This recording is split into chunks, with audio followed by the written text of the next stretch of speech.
It's impossible to know where the next storm's going to hit.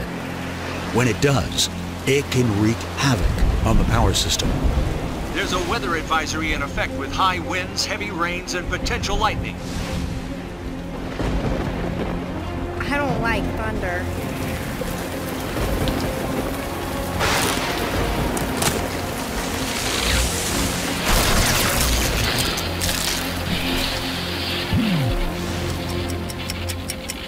When outages occur, it's a race against time to get the power back. Many utilities rely on customers to notify them, and operators field many calls to narrow down the location of the fault. Our power just went out. Could you tell me your address, please?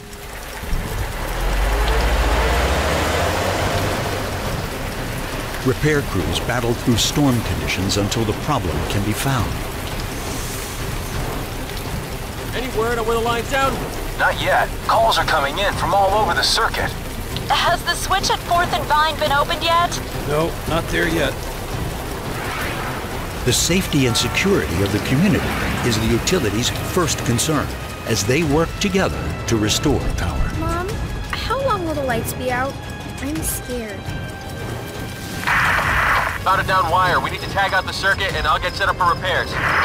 I'll update the ticket and stand by for instructions from the system operator. With multiple outages, it can take hours to find and assess every disruption and repair all the damage. Remove the tag and close switch number 1 at 4th and Vine. Closing switch number 1 at 4th and Vine. The power's back. GE is working with utilities to change the story. With the right technology, utilities can get the power back on in a fraction of the time.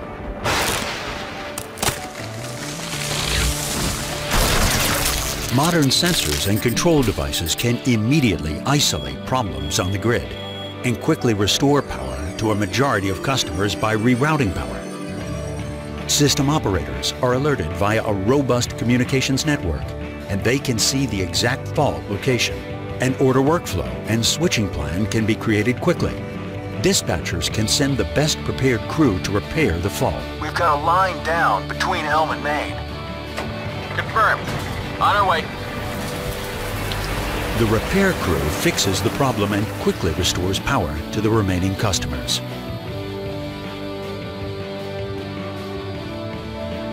GE's advanced distribution management system empowers utilities with the tools they need. System operators and engineers get real-time visibility across the power system.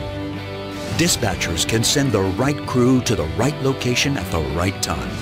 Repair crews can follow the quickest route to the fault and know its true nature before they get there. Power systems depend on real-world heroes. GE gives them the power they need.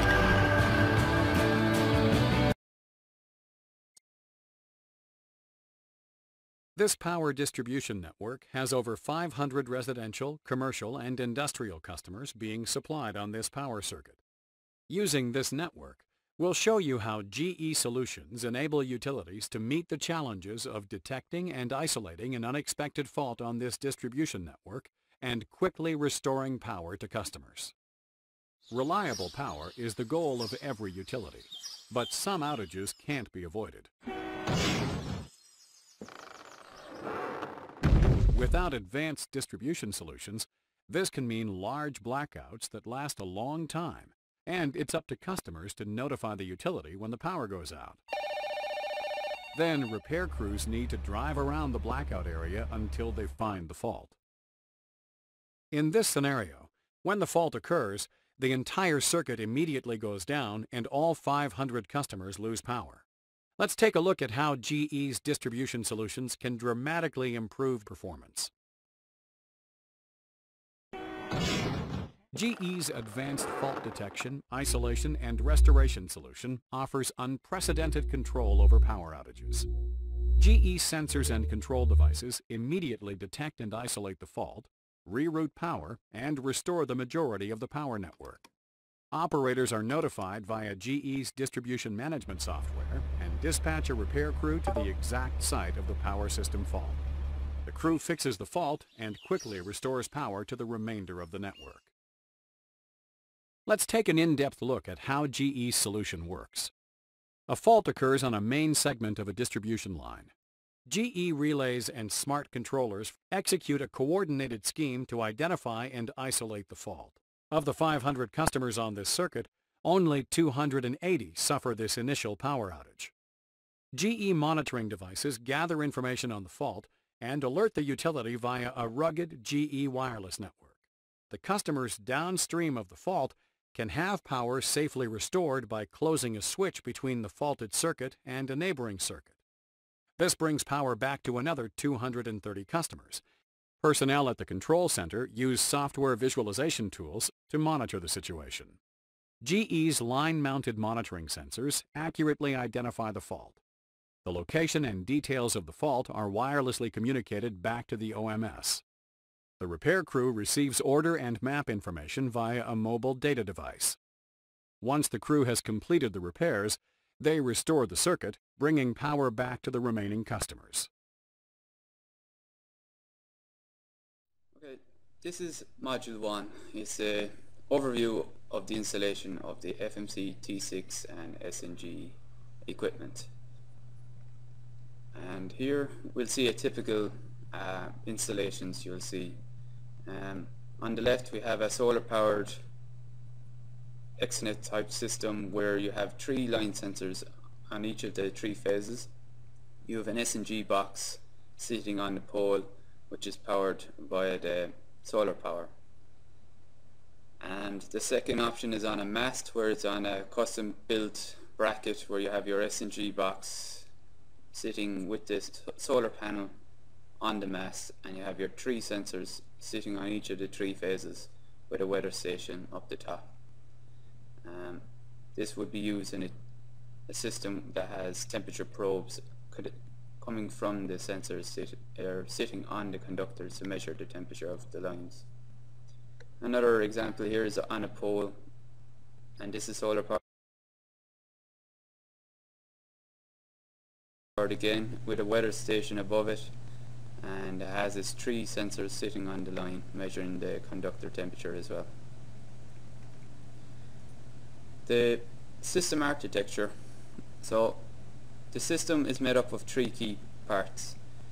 One is the analytical applications, which carries out, there's 2 key features. There's an XNet system or a TNet system. The XNet system carries out fault detection and maintenance planning, and the TNet system carries out dynamic line rating calculation and analysis software. The next 2 parts are hardware, and the first one is the sensor network gateway, and it collects sensor data and provides backhaul communications. And the last item is line sensors. These measure critical parameters of the overhead lines and stores it in its own buffer.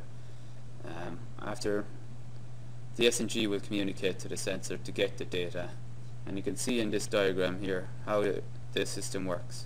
So you have number 1, the GPS satellite giving the timing for the SNG, and then the SNG has a low powered radio that speaks to each of the sensors and gets the data from them, their current or their temperature measurements, and these measurements are sent by the SNG box to a web-based program via GPRS.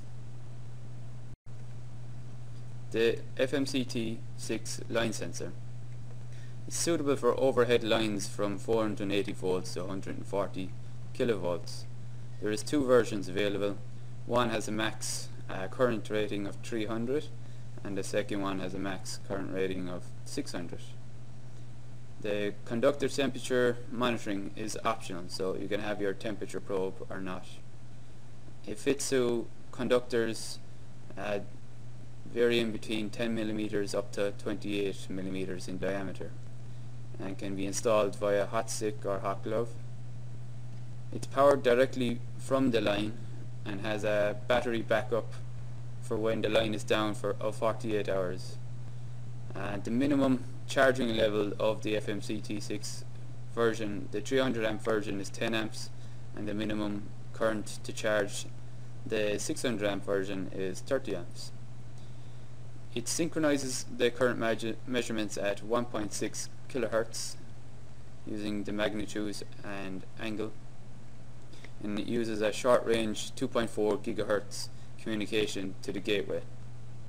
It has 80 minutes of recording of the current measurements at 1.6 kilohertz, and that's the data stored to its internal flash.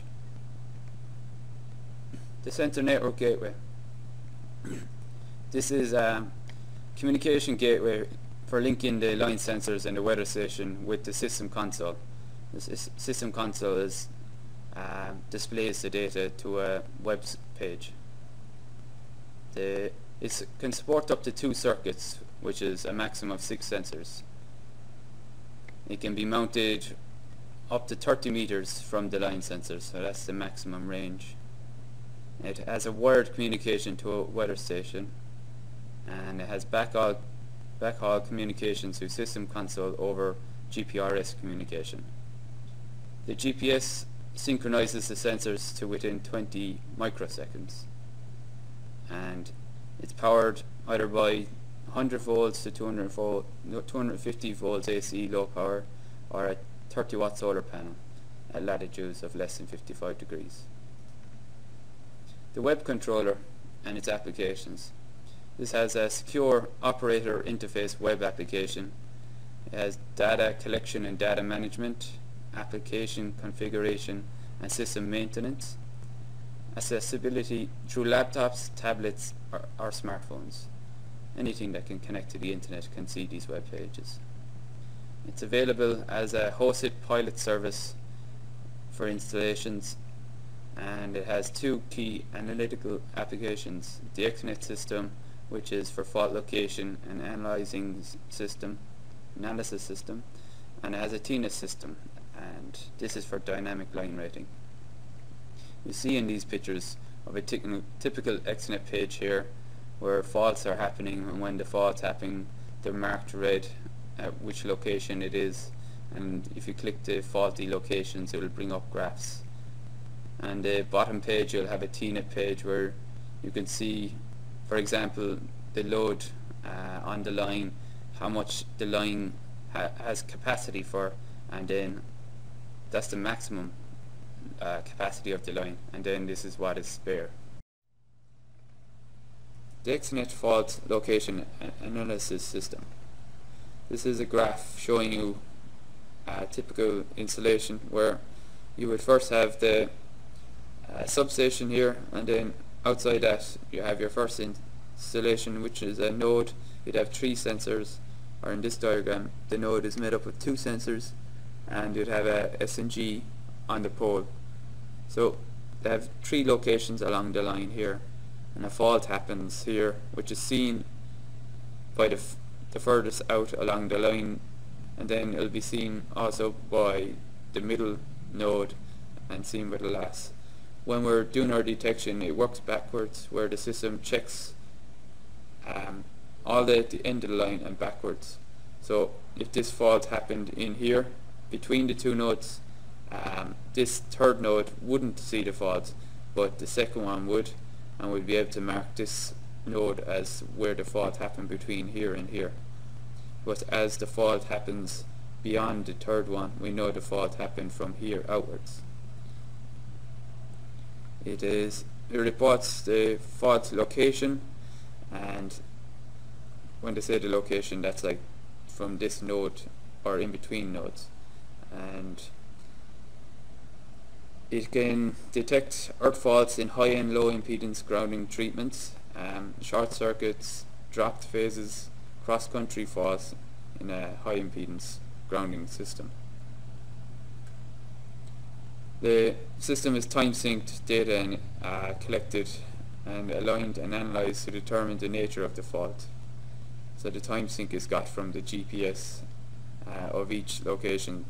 So when one fault is seen, the system can ask for a graph of all the nodes on the system to upload their data, and using the time sync of the GPS they can get a snapshot of the system at a precise time. The fault location on high impedance grounding system is, in a high impedance grounding treatment, the real part of the fault needs to be extracted to determine the fault location. The Exonet software uses the open delta voltage measured by an SNG fitted at the substation and syncs this with the fault current measurements captured by the line sensors. The substation SNG captures the change in ODV, so if you can see in a graph here, it's measuring along, and we could say in our configuration settings, if the voltage goes over say 30 volts, we say trigger a fault, and when that fault happens, is reported by the ODV SNG to the server, and then that server will request all the other SNGs to ask for their sensors measurements at that time, which is time synchronized used to the GPS. So we can get a full snapshot of the whole system at that time when the trigger happened, when the voltage went past the threshold. So the substation captures the change in ODV and sends the data back to a server with a time stamp, and you get 20 cycles of the fault, 10 before the fault and 10 after.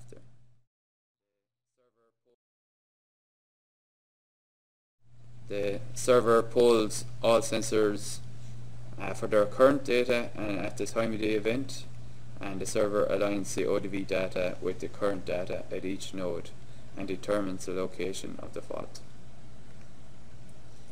The fault notifications. So when a fault happens, you can get an SMS message or an email, and this is you can add your email address or your mobile phone number to the website to get these messages.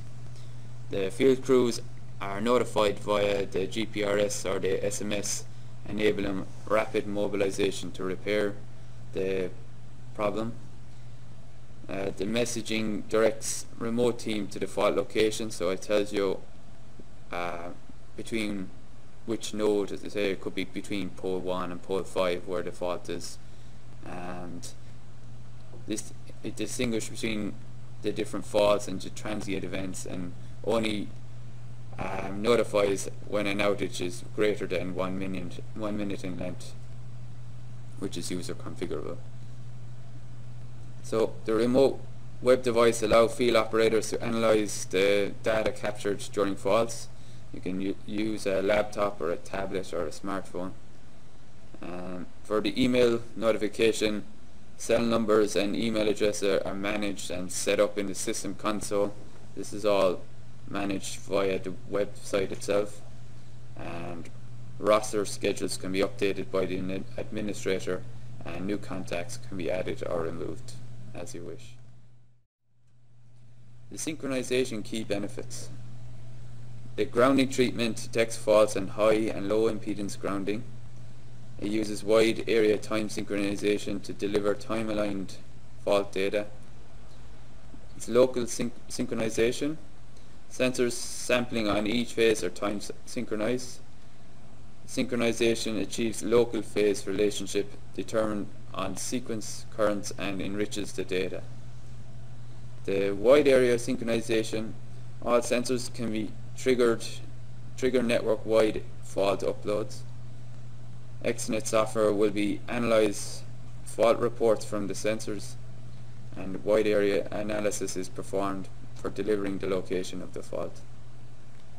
In this picture you'll see an Exonet page where we're looking at a fault that has popped up, and if you click the red indicates where a fault has occurred. You can click it and it will open up a graph to show you what has happened, and you'll see how the thresholds have been passed, and you can see the location where the fault has happened on the graph as well, and you can click that and upload the current measurements.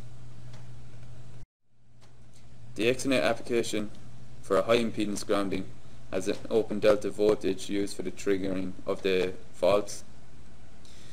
And you'll see in the diagram here a cable comes into the bottom of the box which is fed through a gland and it's just connected into the bottom of the SNG. So in a high impedance grounding treatment it's necessary to get a feeder reference voltage to compare the phase of the distributed fault current at each node. This technique extracts the real part of the fault current and delivers fault locations in these types of grounding treatments. In order for this to work, the voltage reference monitoring device needs to be accurately timed, synchronized with the overhead line current sensors. The polarization voltage is captured in the multi-lane monitoring system via the ODV enabled SNG fitted at the substation. The ODV enabled SNG needs to be mounted outside the substation cubicle via to view the sky so that it can get GPS timing. This type of SNG can also communicate with line sensors if they are mounted within the radio range of 30 meters.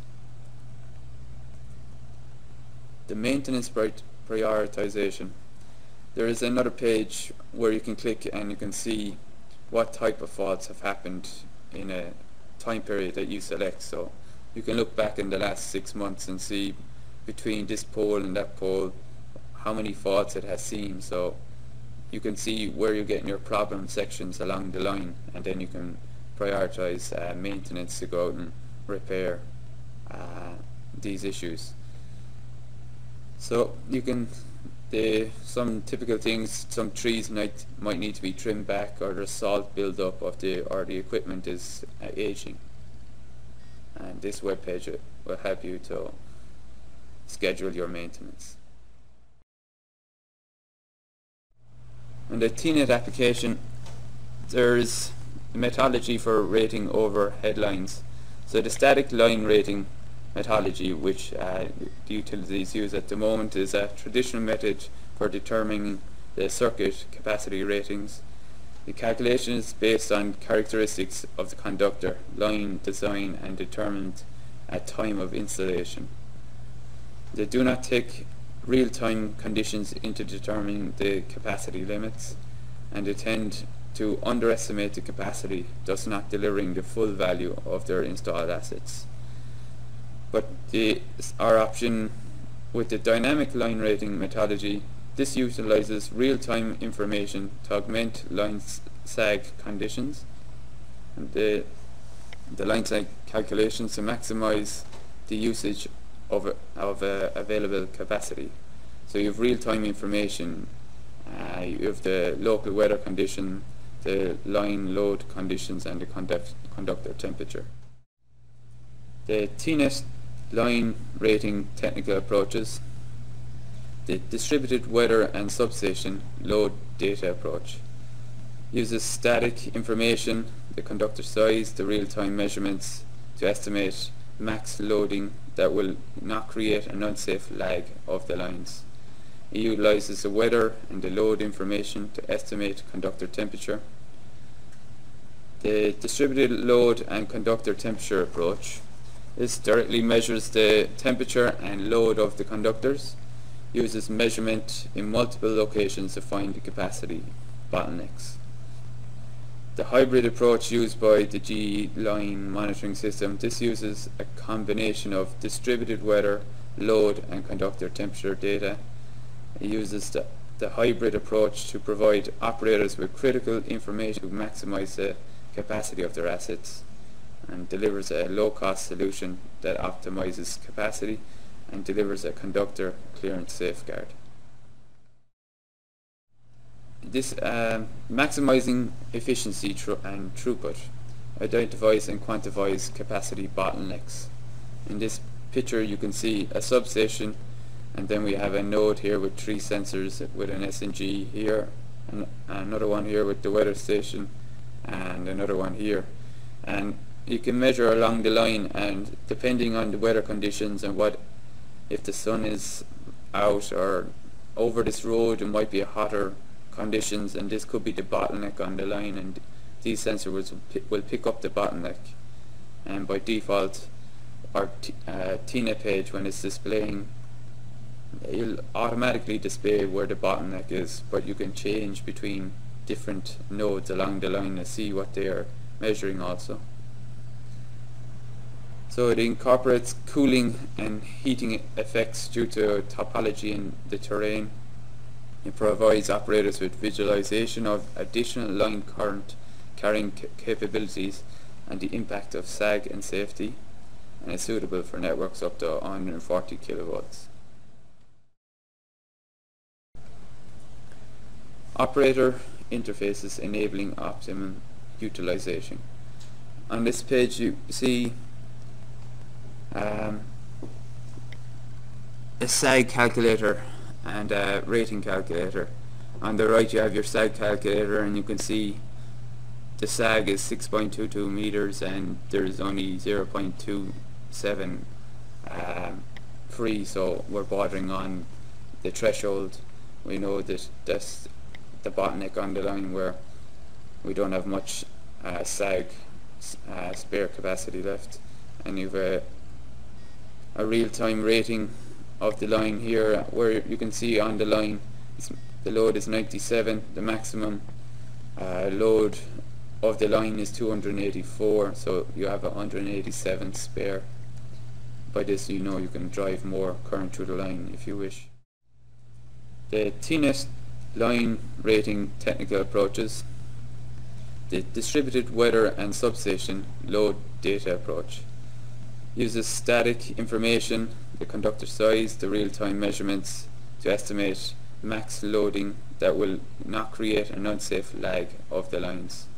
It utilizes the weather and the load information to estimate conductor temperature.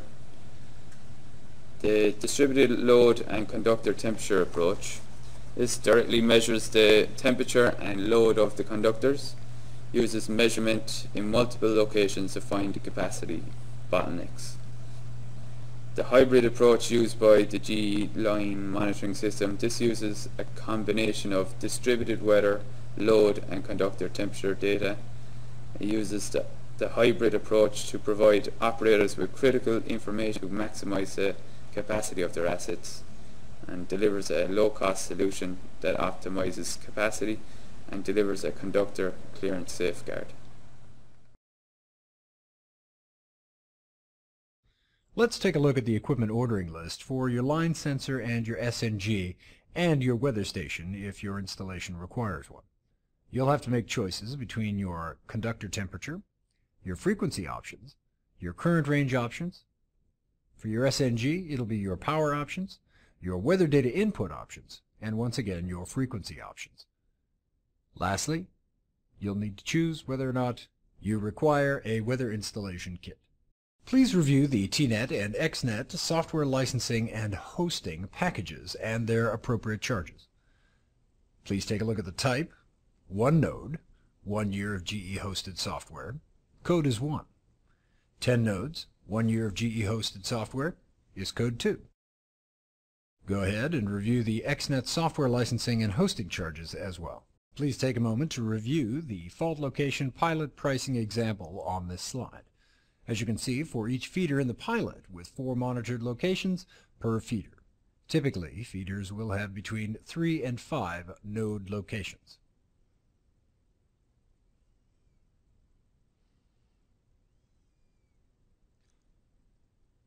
Let's take a moment to review the dynamic line rating pilot pricing example. For each feeder in this pilot with 3 monitored locations per feeder. Typically, feeders will have between 3 and 4 node locations. Go ahead and take a look at the quantity and the description for each of the node locations listed in this chart.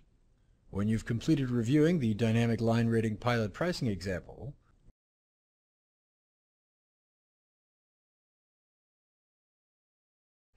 in Module 2, Website Setup, we're going to cover the analytical applications provided in this line sensing solution in greater detail. We'll take a look at the fault detection and analysis system, maintenance prioritization, the wide area synchronization, and the key benefits of the Intelligent Line Monitoring System websites.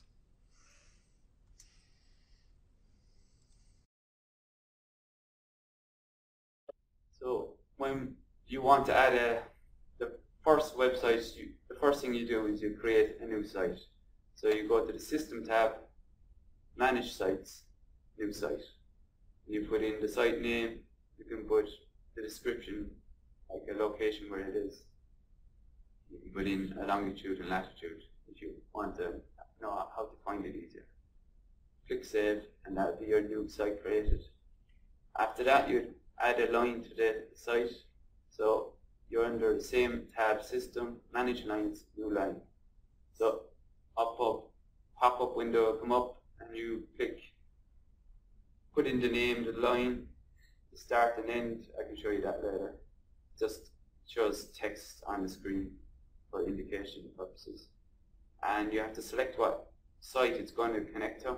So we've only created one so far, so there'll be a drop-down menu, but if we've only one site created, you can only select the one. And the order on the site depends as the graph is how many lines you have on it.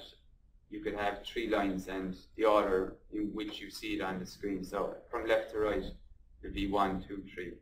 So if you ever had to change the order of the lines because to match what it really is in the fields, you can change it here. And the parent line, that's when you have a branch off of, you will need to branch off the main line.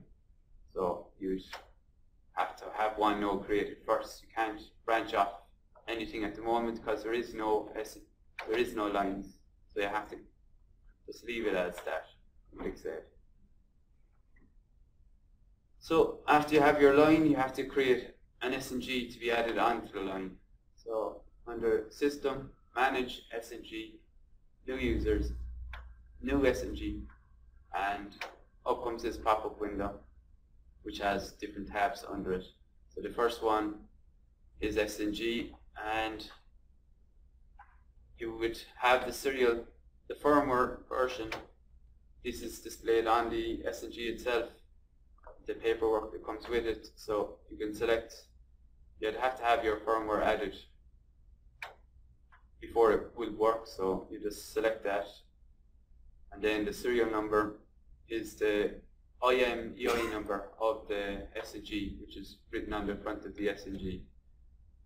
That's the IMEI is used by the GPRS modem to send data back to the server. The subscriber number is normally like the phone number of the SIM card if you had to contact the network operator if you had any issues with that SIM card. And you can save the longitude and latitude of the thing. Then after you have that, you click Save, and then you have your SNG created, but then you want to add some sensors to that SNG. So you click the Node tab to the side of it, and then you can add a node. A node is typically 3 sensors for each of the phases. And so to add a node, you click the box here. You can do 2, because an SNG can at maximum talk to 6 sensors. So if I just click 1, give the node a name by just typing into this box. You can put in the ID value of the sensors, which is on the front of the label on the front of the sensors. So you can put in the 3 phases, ID values. So that SNG now can talk to those sensors only. You click Apply, and that's your first node saved to the line which is on the site. After that, you need to know the details from the SIM card. Your access point name, this is provided by the network operator of the SIM card, and you can see over here the APN of the one I used is internet, and you just type it in there. The PIN number of the SIM card, you put that in here. So, but if the PIN is disabled, I generally just put in the 4 zeros. You have to have the exclamation marks either side of the PIN for the PIN to work. The port number is associated with the website, so no matter how many nodes or SNGs you add to this site, they'll all work off the same port number. But say if a new customer comes on and you create a new website, it'll have a unique port number separate to this one. Thresholds and the pole intervals. This is so if you had a open delta voltage, you can only have one of them per site. So it's usually located at the substation. To enable that, you would hit the checkbox here, and you can trigger faults by saying if it goes over 100 volts, that'll be the threshold for the fault. You can change that, whatever value you like. The other, a normal node in the field, and there's other thresholds you can set for undercurrent, overcurrent, the fault current, and the fault cycles. So if you're doing a fault and say it goes over 500 amps for only 2 cycles, that wouldn't be a fault. It has to go past the 3 cycles to be recognized as a fault. Down at the bottom, the pole interval. This is for how often, by default, the SNG will send data back to the server to display on the graph edge, which will be saved into a database. So the minimum that can be set to at the moment is 1 minute. You can go up anything above that.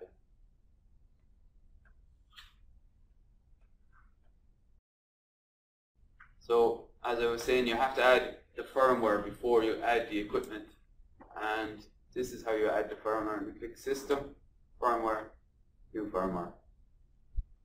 So the format the file has to be is zip file, and there's 2 processors on the SNG, and it's the firmware of the ARM processor, which is on this website. It will be called SNG. The second processor is called SNG DSP using the website. And you can add SNG DSP firmware and sensor firmwares as well.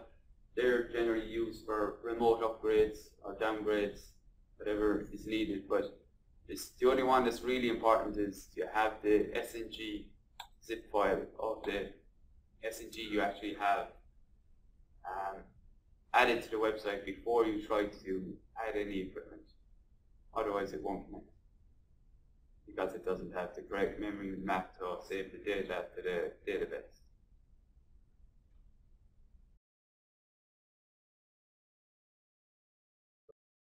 There's a cable going into the bottom of the SNG. That's where you're putting your SNG configurations connected to your PC.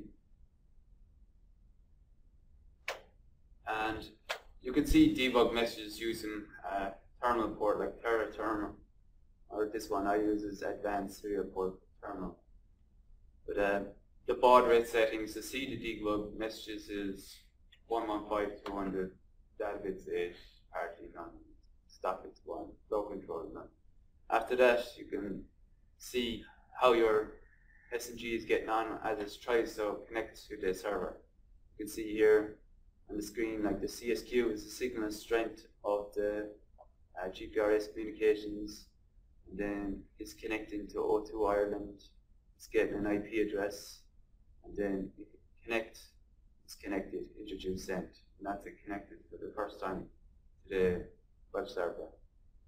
After it's connected, you don't have to look at the debug port. You can use the diagnostics page of the web page if you prefer, and you'll know if the SNG is connected by the site name. You go to the name you have given it, and its last activity is the last time it's connected via GPRS. It has its IP address. You'll have a signal strength of the GPRS. Your GPS is locked. Get an X there if it's not locked. You have your battery voltage, and if it's charging or discharging, positive figure for when it's charging, negative when it's discharging. You have your Davis communications percentage at the moment. Most of the Xnet system doesn't normally use Davis weather station, as it's only for fault detection. The TINA system uses the weather station. So in this case, we have no weather station, so it shows 0%. And when we have things that look faulty, we mark them red, but in this case, it just doesn't need a Davis weather station. So we can ignore that. The SNG communications there's actually two processors on the SNG. That's just the communications between the two processors. You can see there, it's 100%, they're talking to each other. The Unicoms is the sensors communications. So typically a node would have 3 sensors, so if the 3 of them are communicating properly, it'd be 100%. If none of them are communicating, it's 0. If 2 are only communicating, you'll have 66%, and so on. The TCP tries, this is how many TCP tries the modem has tried to connect to the network operator.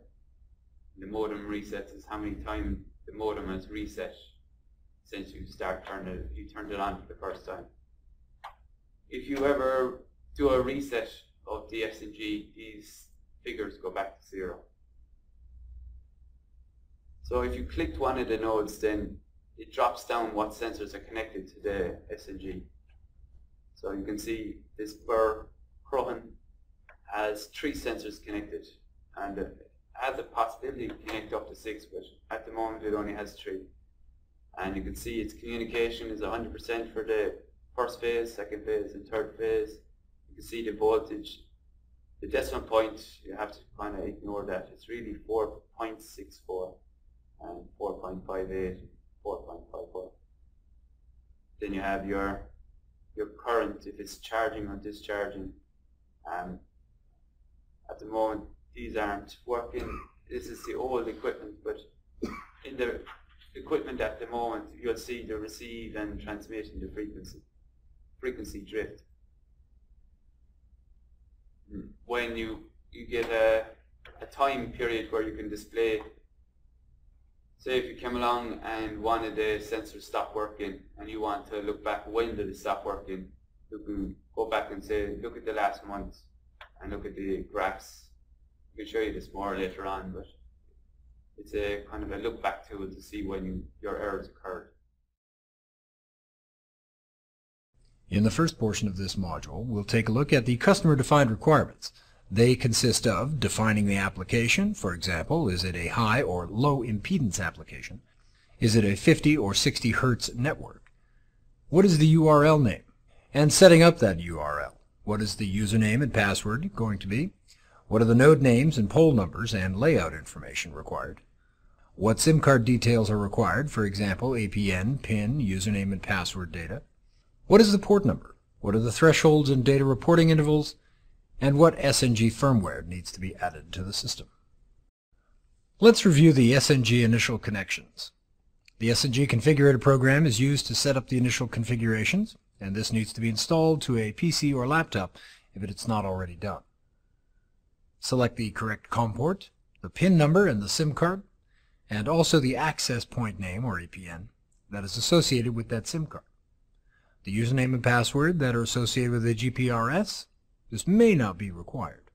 The IP address is the address of the server that will host the website, and the port number must match the designated port number of the website. You may have to reboot your PC for this application to run. Here, finally, we have a SNG is restarting notification, and it should restart in about 53 seconds. You can dismiss this if necessary. Okay, let's take a look at the settings for the debug messages. Please make note of the baud rate. Take a look at the data bits, which is 8. You're going to want to set parity to none, and there will be a stop bit of 1. In terms of flow control, there will be none. Please press Next to continue in this presentation.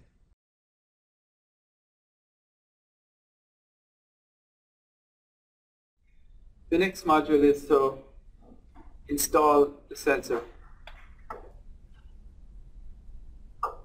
the contents of this is you install the sensor, test its communications, installation of the temperature probe and how to test that it's working, and there's an installation video and then some questions and answers.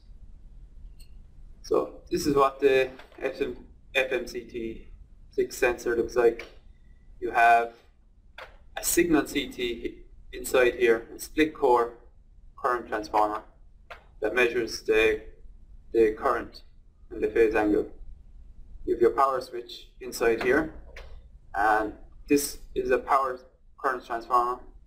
This powers the battery inside and powers the board if the current running through the sensor is larger than 10 amps. You then have 3 clamping screws that you need to tighten to fix it to the line. When you're doing an installation, all sensors, the phase angle is measured, so to get a correct reading across the whole site, we point all the sensors and pointed towards the substation. So it's just important that all the sensors are pointing in the same direction.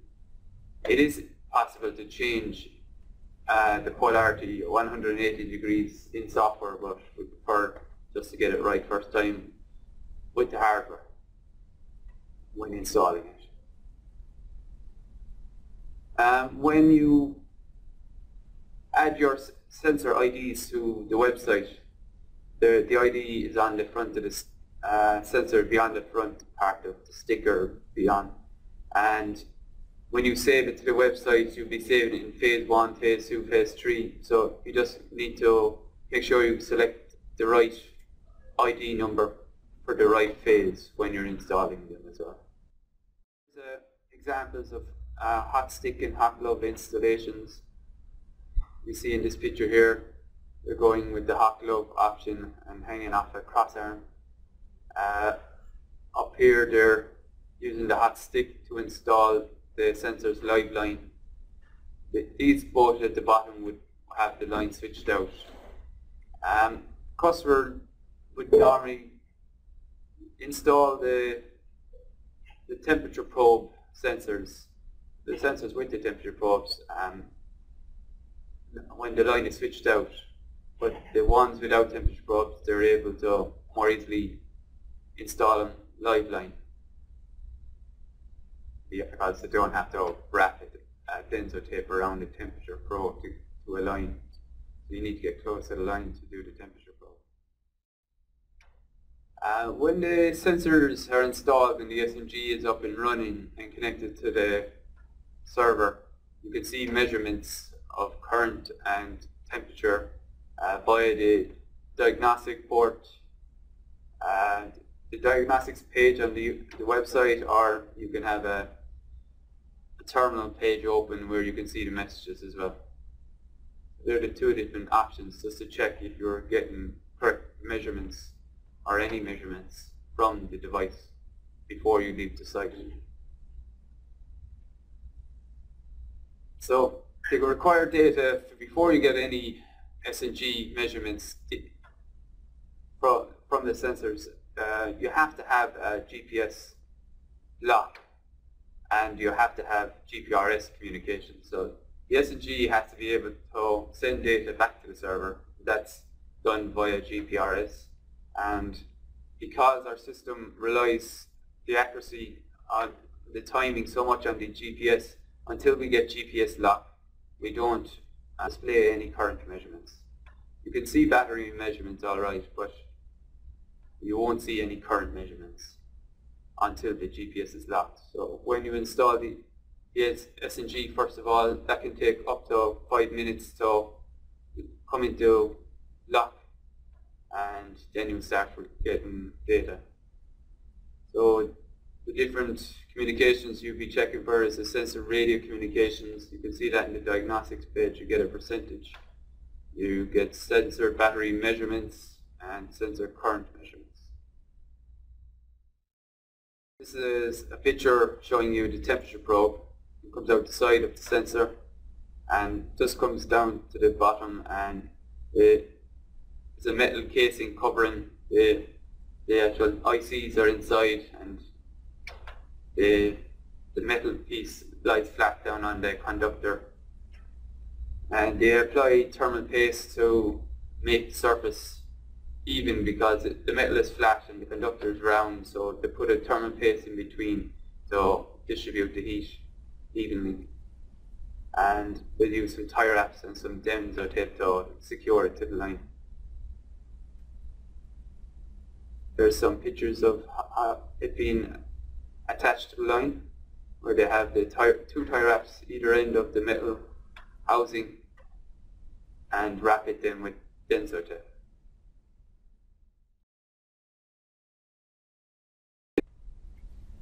There's a video just showing someone in a lab installing it on the line. So they switch on the power there with the switch.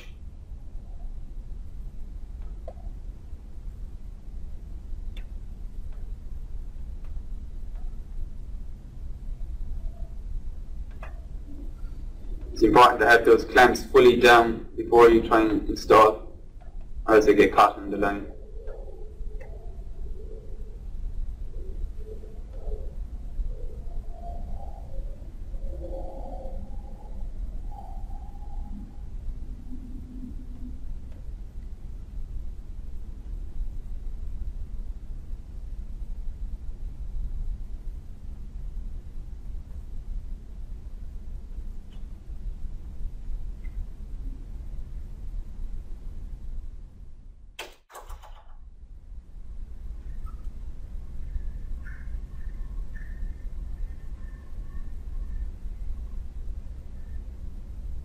Just cleaning the line now with a wire brush.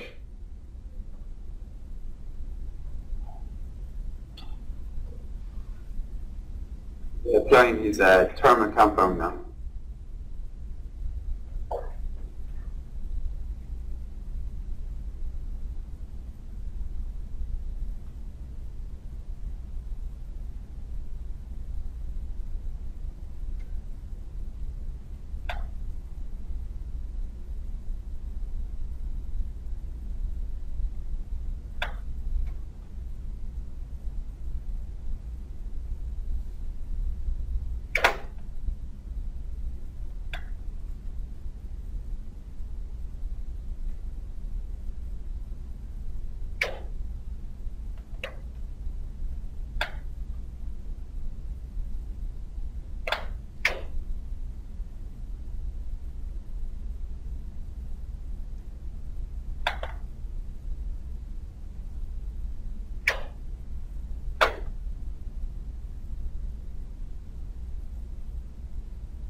This is just some denso tape that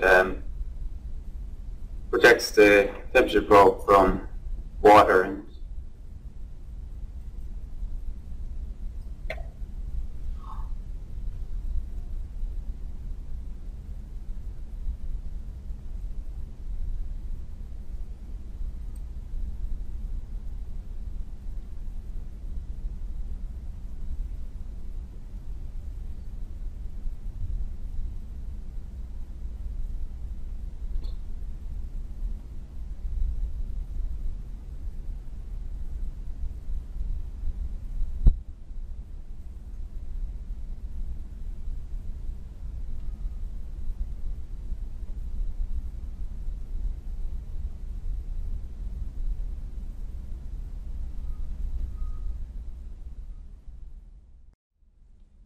when it's connected and reporting data back, you can go to the graph page and you'll see measurements. This is a picture of the last 24 hours.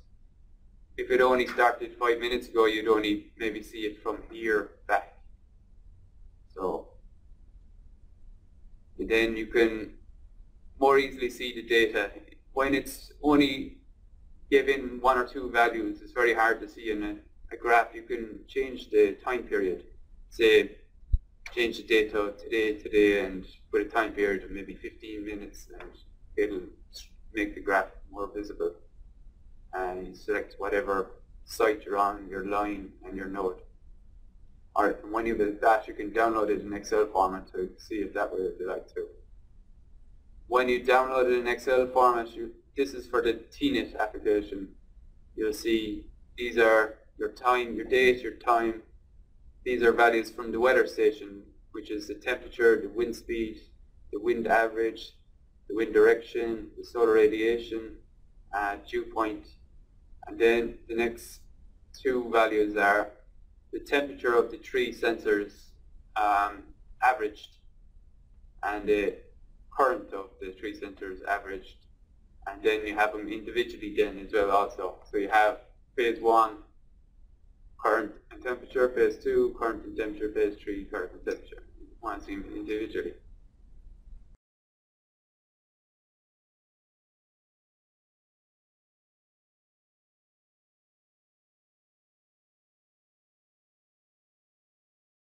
Module for the SNG installation. In this we have the preparation for the installation of the SNG, the installation of the solar panel, installation of the AC powered SNG, and to install an ODV and to test the SNG communications. So this is the back of the SNG, and it's pole mounted bracket that comes with it. It just slides into place, it clicks in to the holes on the back brackets, and is secured with a spanner. There's some mass mounted photograph of one that's been installed in the field. You see there's a custom made bracket that was made for the solar panel and the SNG. You can see where two coach poles have mounted to a pole here. Before any SNG is installed, you have to ensure it can connect to the website. I would usually even do this in an office before you go out into the field, because most issues during installations happens with the SIM cards. For example, they're not activated. Issues might be the signal strength as well.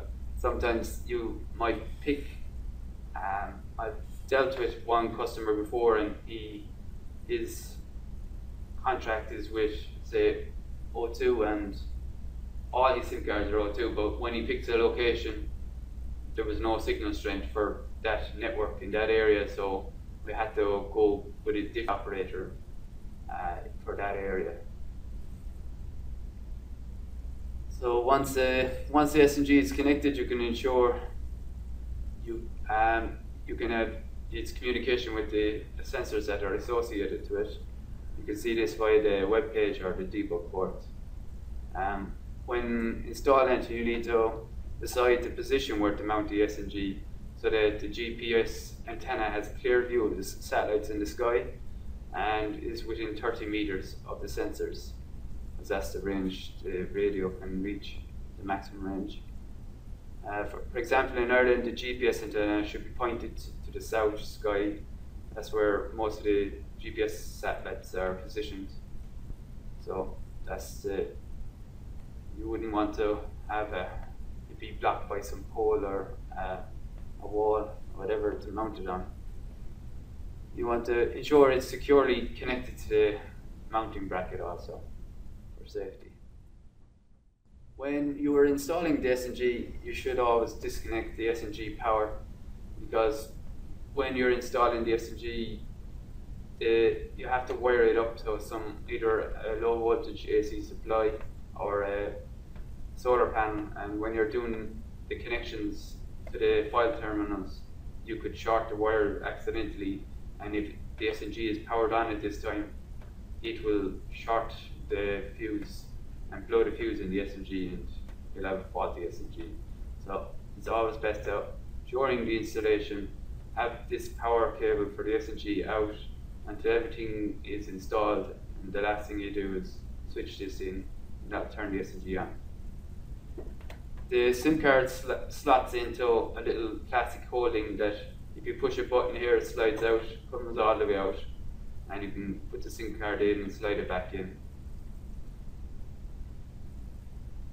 To mount it to a pole, use a bolt or some screws, and the customer usually provides these because they don't come with the SNG. They usually position the SNG at ladder height so the general public can't reach it unless they get a ladder out to get to it.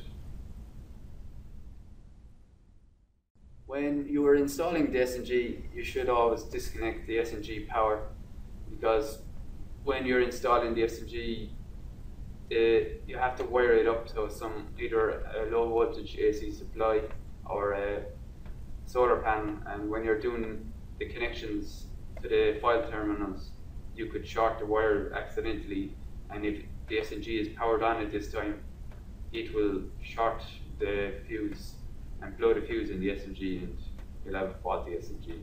So it's always best to, during the installation, have this power cable for the SNG out until everything is installed, and the last thing you do is switch this in and that'll turn the SNG on. The SIM card slots into a little plastic holding that if you push a button here it slides out, comes all the way out, and you can put the SIM card in and slide it back in. To mount it to a pole, use a bolt or some screws, and the customer usually provides these because they don't come with the SNG. They usually position the SNG at ladder height so the general public can't reach it unless they get a ladder out to get to it.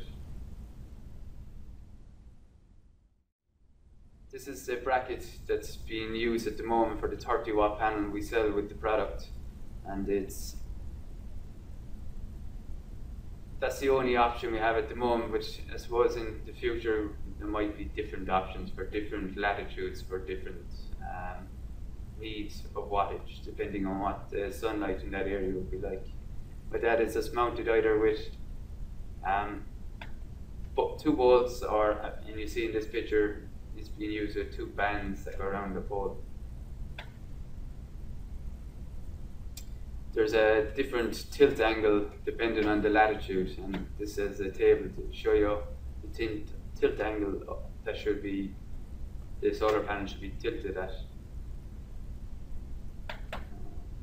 When you're positioning the solar panel, you want to point it to face the sun at noon so that you're getting the best position for sunlight capture.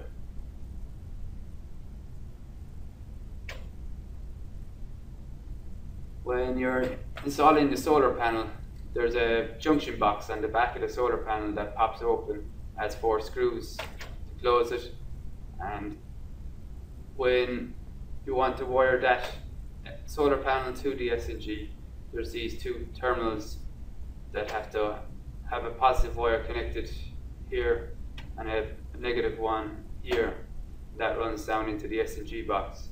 The cable is supplied by the customer, and it's a recommended one is provided in the manual, which is a 2-core PVC 600 volt 1mm conductor. When installing a solar panel, then that wire will come down into the SNG box through a gland, and then you'll see the positive wire will go into terminal 3, the negative wire will go into terminal 4. To secure them, you just put in a flathead screwdriver, push down, put in the copper at the end of the wire, and then pull out the screwdriver, and that will secure the wire. The 2 wires you need to secure. When you have the solar panel wired up, this is a solar regulator. This is a charger for when the solar panel has good sunlight. You can go above higher voltage than the batteries. So this regulates it to go down to 12 volts. It's a 12 volt regulator. And when the sun is shining, but when it's not connected to the S&G power isn't on, this will flash. But at the end, when you connect the power cable into the bottom of the S&G, this should just stay on solid, and that will indicate that it is charging the batteries.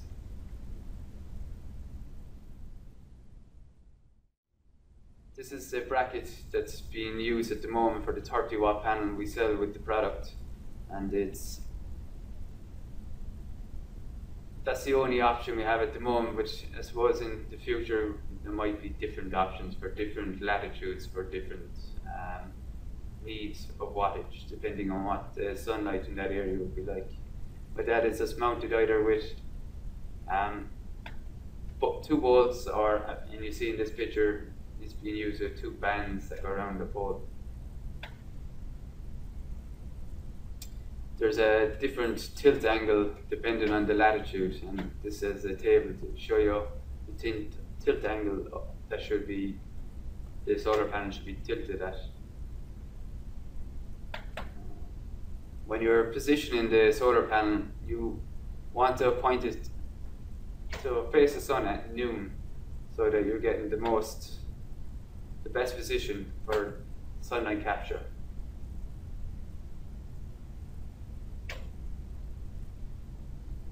When you're installing the solar panel, there's a junction box on the back of the solar panel that pops open, has 4 screws to close it, and when you want to wire that solar panel to the S&G, there's these 2 terminals that have to have a positive wire connected here and a negative one here that runs down into the S&G box. The cable is supplied by the customer, and it's a recommended one is provided in the manual, which is a 2-core PVC 600 volt 1mm conductor. When installing a solar panel, then that wire will come down into the S&G box through a gland, and then you'll see the positive wire will go into terminal 3, the negative wire will go into terminal 4. To secure them, you just put in a flathead screwdriver, push down, put in the copper of the end of the wire, and then pull out the screwdriver, and that will secure the wire. The 2 wires you need to secure. When you have the solar panel wired up, this is a solar regulator. This is a charger for when the solar panel has good sunlight. You can go above higher voltage than the batteries. So this regulates it to go down to 12 volts. It's a 12 volt regulator. And when the sun is shining, but when it's not connected to the S&G power isn't on, this will flash. But at the end, when you connect the power cable into the bottom of the S&G, this should just stay on solid, and that will indicate that it is charging the batteries.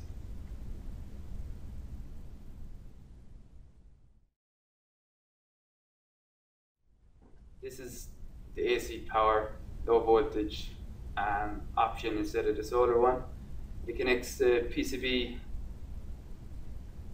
It verifies the power supply by turning on its battery power, turn on, and the PCB lights should start blinking. So you have your DC light here and an AC light here.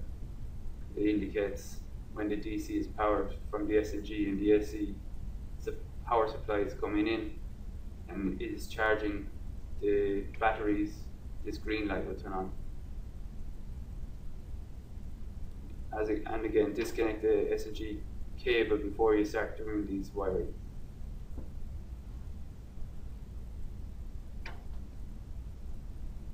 You select a 6 amp or higher rated 3-core 600 volt 1mm cable as supplied by the customer, and when they're wiring it up, they just have some file terminals here. You have an earth, a neutral, and a live, and it's indicated in the manual which goes to which. You have your yellow and green going to EA2, and they have labels on the backboard of the SNG to easily wire it up for the customer.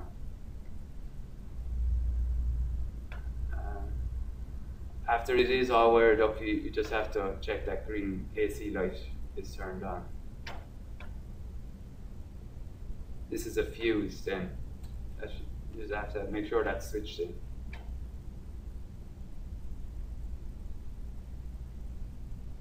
When you're installing the ODV, there's a gland that the cable is just fed in. Again, it's specified what type of cable the customer should select. And then the cable is routed up, and the positive terminal goes into terminal 3 and the negative terminal goes into terminal 4. And that would be your ODV wired up.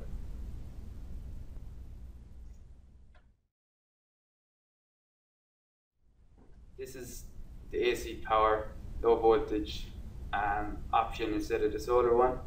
It connects the PCB. It verifies the power supply by turning on its battery power, turn on, and the PCB lights should start blinking. So you have your DC light here and an AC light here. It indicates when the DC is powered from the SNG, and the AC power supply is coming in and it is charging the batteries. This green light will turn on. And again, disconnect the SNG cable before you start doing these wiring.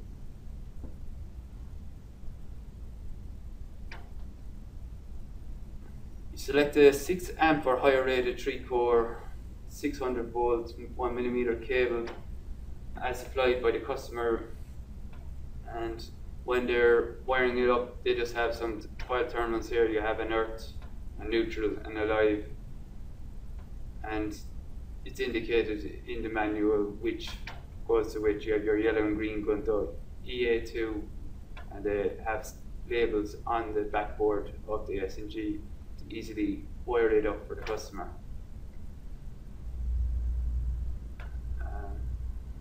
After it is all wired up, you just have to check that green AC light is turned on. This is a fuse then. You just have to make sure that's switched in.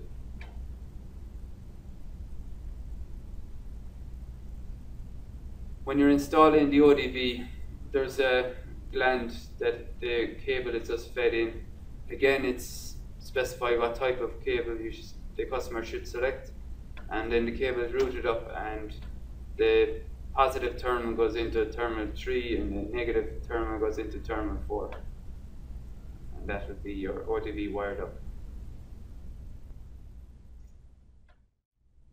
So after the SNG is up and running, you go to the diagnostics page to check if everything is working. Things to check for would be the GPRS connection. It's the last time it's connected. It should have been connected in the last 10 minutes, and you see its signal strength. You see if the GPS is getting locked. The battery, you want to check if the battery is 12 volts and it's not discharging once you have solar power or your AC power hooked up. If you have a Davis weather station in this SNG, you want to check that the communications are 100%.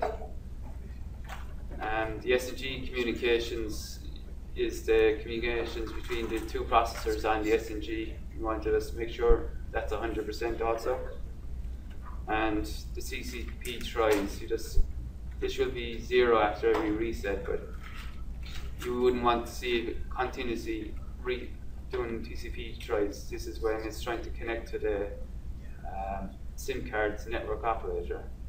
And if the modem is continuously resetting, you also have a problem. So you can just see a counter here if you have an issue with modem. Your CSQ is the signal strength of the GPRS communication. This symbol shows a check symbol to say the GPS is good. If it was bad, you get a warning or an X sign, let you know. And then if you hang the mouse over it, it'll give it a status number to say what's wrong, which could be looked up on a table to see what the error of the GPS is. The battery here is the voltage of the SNG, and you can see they're 12 volt batteries, so once it starts going below maybe 10.5 volts, it'll indicate it red to show that the battery is low. You can see if it's always charging or discharging with positive or negative figures here. At the moment they're all positive. If you have a Davis weather station connected, this shows 100% communications to that. There's your SNG comms to the second processor on the SNG. And the unit comms is the communications to your sensors. Typically it would be 3 sensors or up to 6. So it's of a percentage of what is assigned to it. So if 3 are assigned and they're all working and communicating, it's 100%. Same with 6. But say if one of your 3 went, you'll be down to 66%. And you know there's some error then. You can see the TCP tries, how often it's happened, and the modem resets.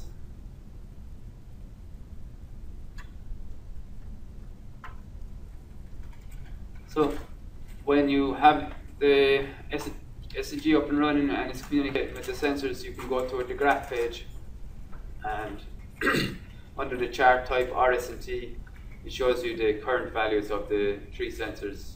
Here you can see they're measuring 15 amps, and you can select the time period, whatever suits you. You select what site, what line, what node, and then displayed the 3 sensors for that node that's on this line, which is connected to this site for this time period. If you click this drop down menu, the other option you could have is the open delta voltage, and they'll show you the open delta voltage screen, and you can see how the voltage is changing between this time period if you select your open delta from the site line and node drop down list.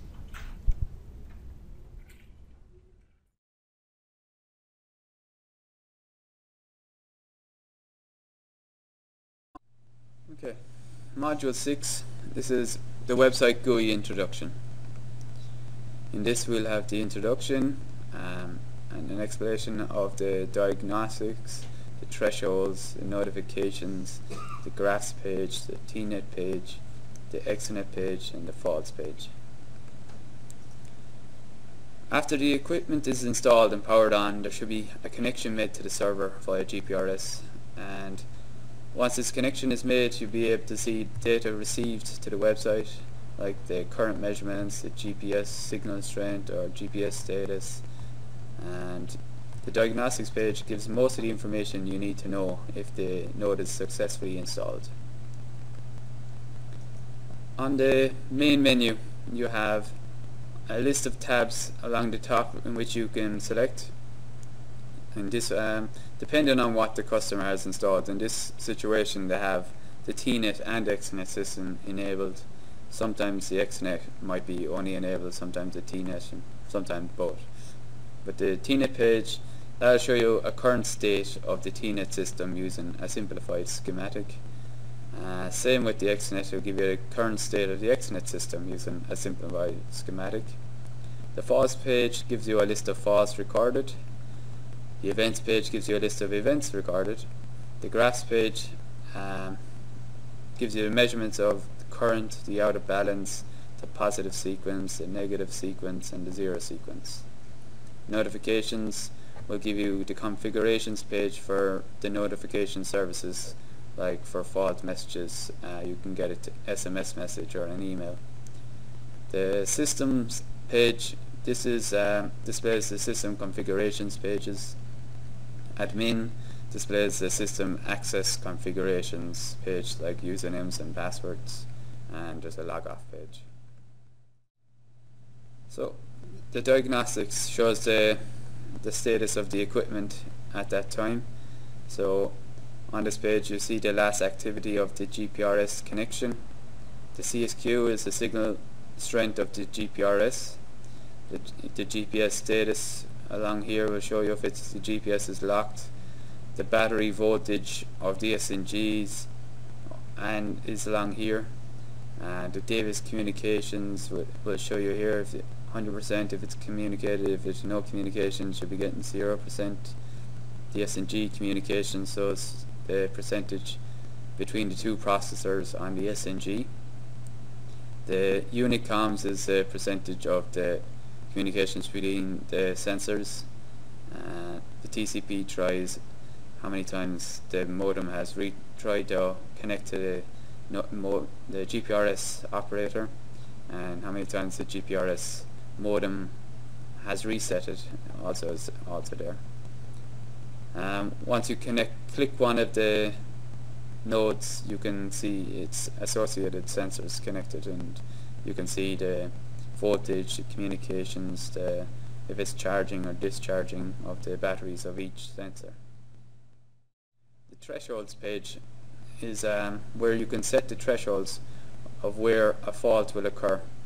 So this is used for the XNet page, XNet system.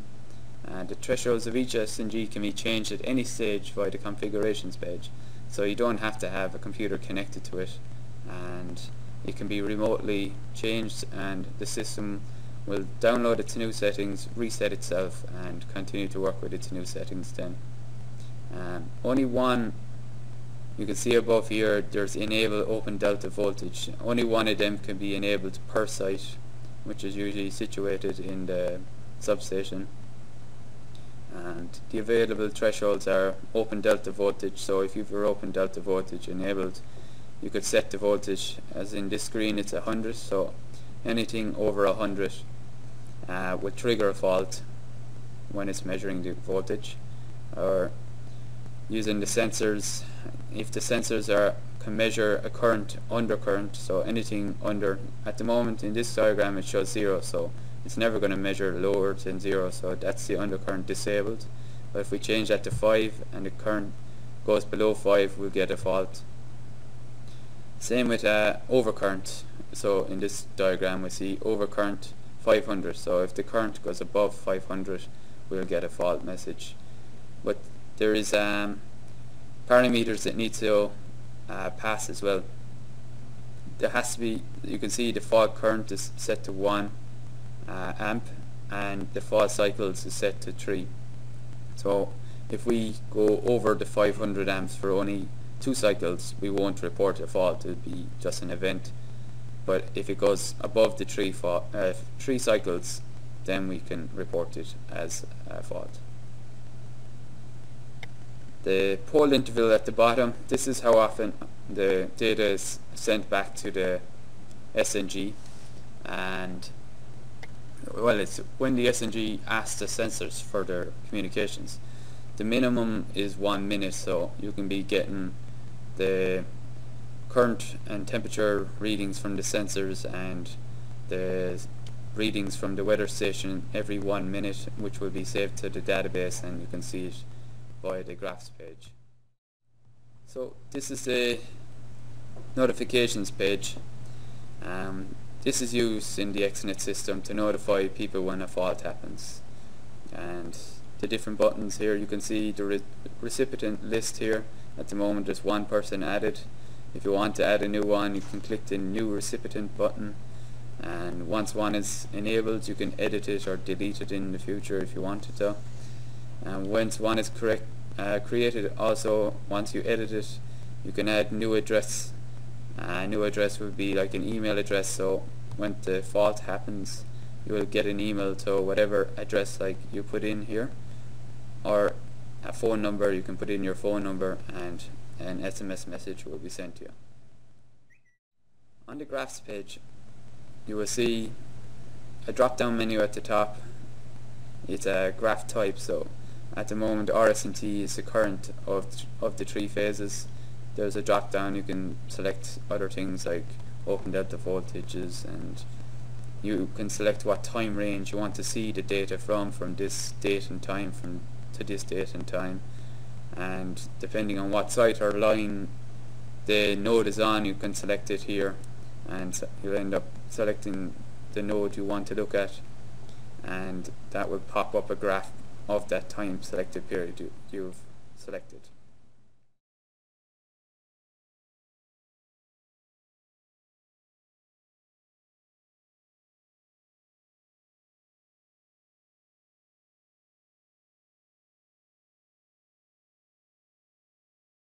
Another calculation engine, you can select from that drop down list the second one. The last one was the IMAX. Now you have the ice warning. At the moment you can see for this selected node, pole 40, it's measuring 11 degrees conductor temperature, and the symbol is marked green as it's not at risk of ice building on the conductor. If this node was at risk, the symbol will go red. The risk is of ice building up on the conductor. So along that line where you have all the nodes, you can click the actual button, the node itself, and that will give you a drop down menu where you can click measurements and see the different type of measurements of that line, and that'll just update the graph then to show you whatever measurement you had picked. The XNet page.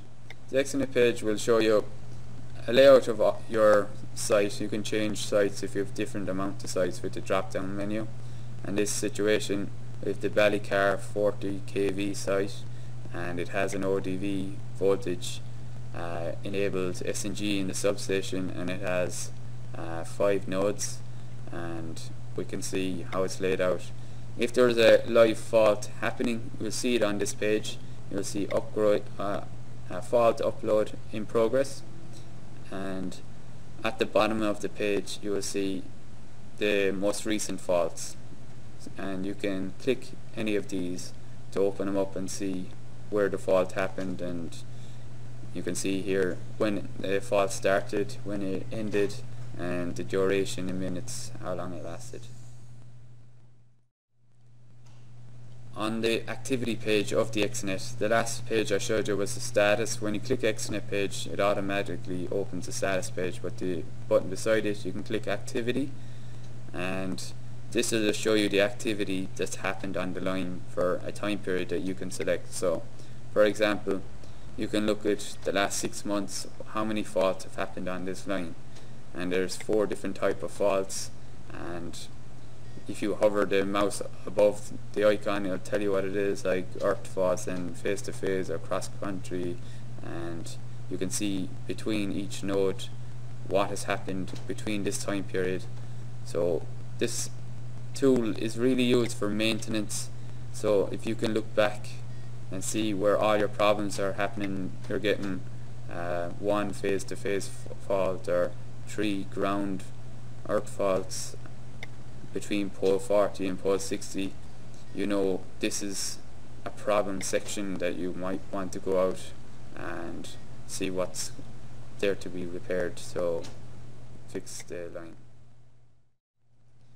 On the faults page, it gives you a list of the faults, and you can select the time period for when you want to see when faults happened. So you pick the date from and to, your type of file. You can select which site. You can go all sites, or you can select one particular site and what type of fault, or all faults, and click refresh and generate the faults for that time period. If there's more than 10, you have your arrows left and right to scroll through them, and you can click each one of them to upload a graph to show you what that fault was, and it will show you where the fault happened. Once you select one of, say, the faults that are on the list, a pop-up window will appear like this in the background, and you can see this high impedance system has been triggered by an open delta voltage. And if you look at the graph here, say the trigger, it shows you 10 cycles before the fault and 10 cycles after, and say the trigger was roughly, say, 30-40 volts, and that triggered the fault So that SNG told the server, and it told it what time they saw it, and then the server uses that time to ask every one of the SNGs on the site for their current measurements at that particular time, because they're all time synchronized via the GPRS.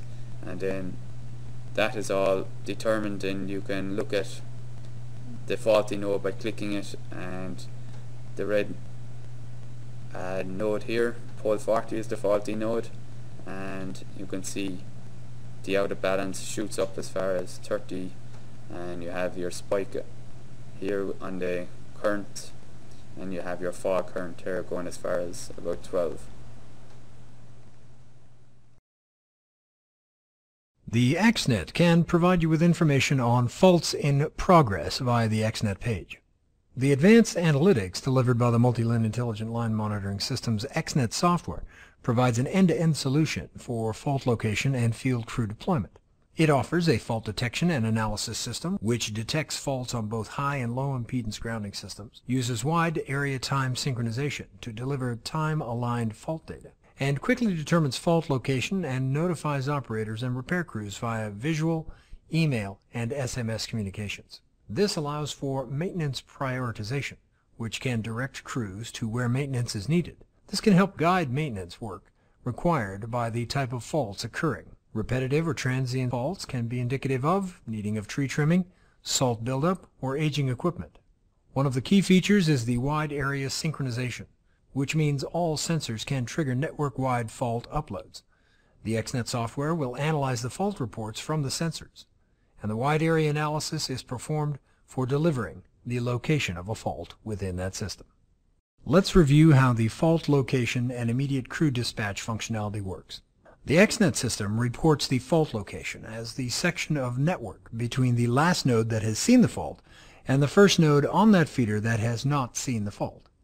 The XNet system detects and captures earth faults in high and low impedance grounding treatments, short circuits, dropped phases, cross-country faults, for example high impedance grounding, and time-synced data collected, aligned, and analyzed to determine the nature and location of the fault. Let's review how the fault location on high impedance grounding treatments works. In high impedance grounding treatments, the real part of the fault current needs to be extracted to determine fault location.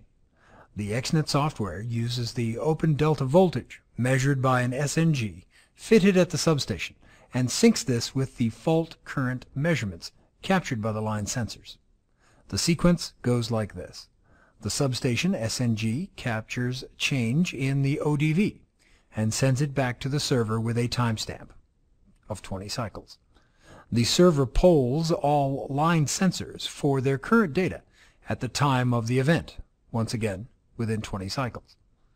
The server aligns the ODV data with the current data at each node and then determines the location of the fault. Time sync data is then collected, aligned, and analyzed to determine the nature and location of the fault.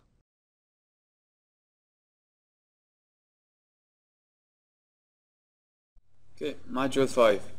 This is the installation of the weather station. In this module you have the preparation before the installation itself, and how to test the communications after it's installed. The weather station, the diagram here showing you what it's made up of. So this bucket size thing is the rain collector, and it has a UV solar radiation sensor here, and in the bottom the radiation shield. Inside that you have a temperature probe and dew point. Over here you have a wind vane, that the anemometer that measures the wind speed with the cups and the angle of the wind using the wind vane, the anemometer vane. And this is a bracket just for mounting the anemometer, and you then have a console cable that is 30 meters in length, and that connects inside this SIM housing, and it is run from that down as far as the SNG box and goes into the SNG box. So here's some pictures of how the anemometer is assembled. You just how to put in the wire and how to secure it, and this shows you how the wing cups are attached using an Allen key. Inside the SIM, they call it this sensor interface module.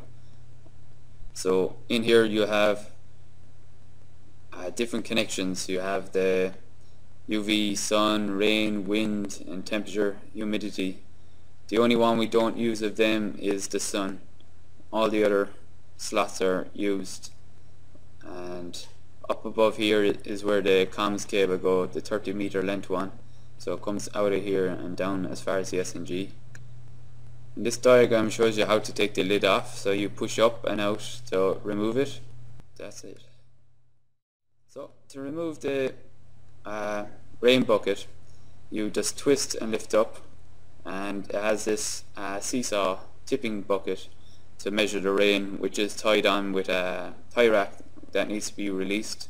So you just cut off that plastic tie to release it, and then you can put the bucket back on by screwing back on. This diagram shows you a typical way to mount this to a pole.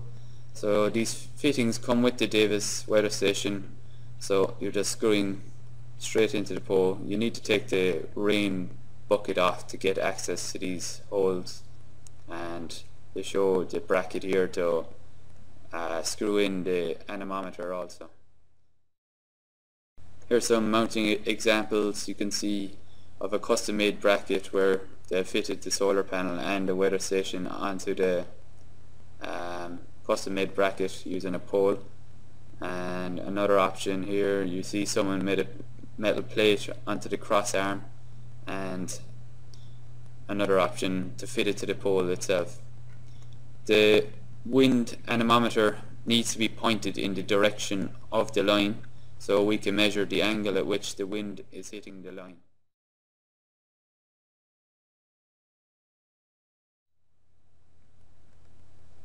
For the wiring, this is a Davis envoy. As you see, it sits in the bottom of the SNG box, sitting on the door, and it has 3 wires coming in and out of it.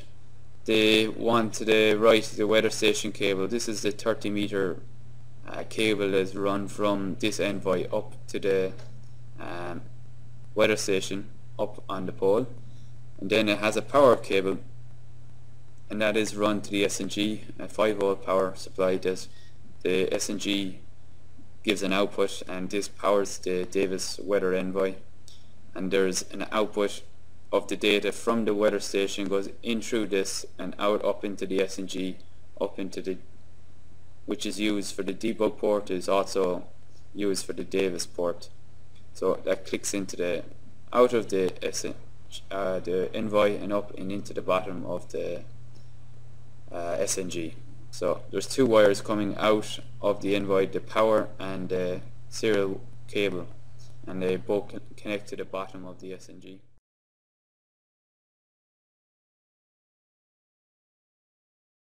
The Vantage Pro 2 cabled weather station includes 2 components, the Integrated Sensor Suite, or ISS, and the console. The ISS contains the Sensor Interface Module, or SIM, a rain shield, an anemometer, and a passive radiation shield. The Vantage Pro 2 Plus weather station includes 2 additional sensors that are optional on the Vantage Pro 2 and purchased separately. These are the UV sensor and the radiation sensor, and the solar radiation sensor. The console and ISS are powered by the AC powered adapter connected to the console. Batteries can be installed in the console to provide backup power supply. For complete Davis installation manual instructions, you can go to the website listed in the URL on this slide. You can also download the attachment associated in this slide by clicking on Attachments. Items included in the Davis Vantage Pro 2 weather station are a rain collector, a debris screen, UV solar sensor, only available in the ISS Plus model, sensor mounting shelf, ISS Plus only, the ISS base, the SIM housing, the radiation shield, the console cable, the 100-foot console cable, the anemometer vane, the control head, the drop ring, the wind cups, and the anemometer arm, as well as the anemometer base.